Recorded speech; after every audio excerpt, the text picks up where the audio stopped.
हिम्मत नहीं करत बेटी, तू खा लो।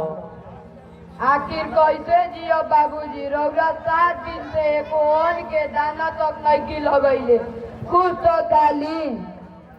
खाए के हिम्मत नहीं करत बेटी।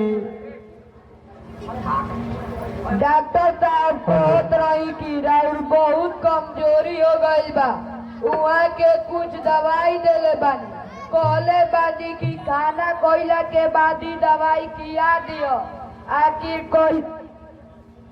आखिर कैसे जियो बाबूजी, एको अन्न के दाना खा के ही दवाई खा ली।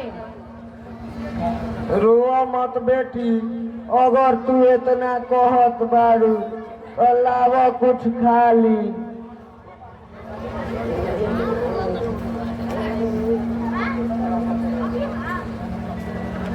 ठीक बा बाबूजी, अब रौरा आराम करी, तब तक हम बाजार से एगो किताब कीन के लेके आवत बानी। अच्छा बेटी।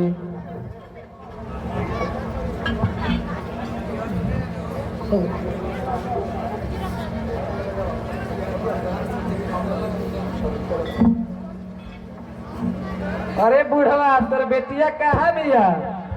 तू लोग के हव जा, हमारा बेटी के काहे खातिर खोजत बारा जा। हमनी के जब से ओकरा देखले बानी जा, रात खरी नींद नहीं आवत।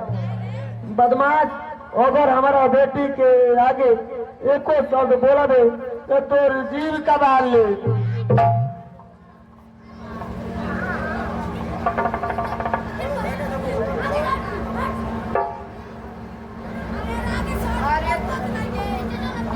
अरे तू लोग के हव जा, अपन मुंह काहेला बनले बाड़ो जा।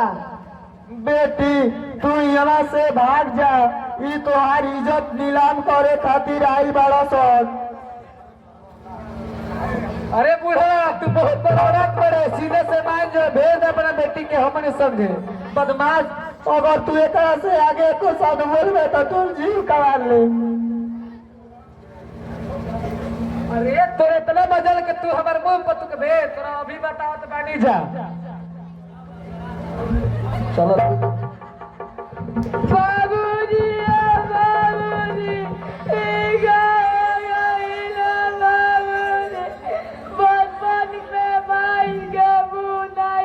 गाना प्ले करे, सॉन्ग प्ले,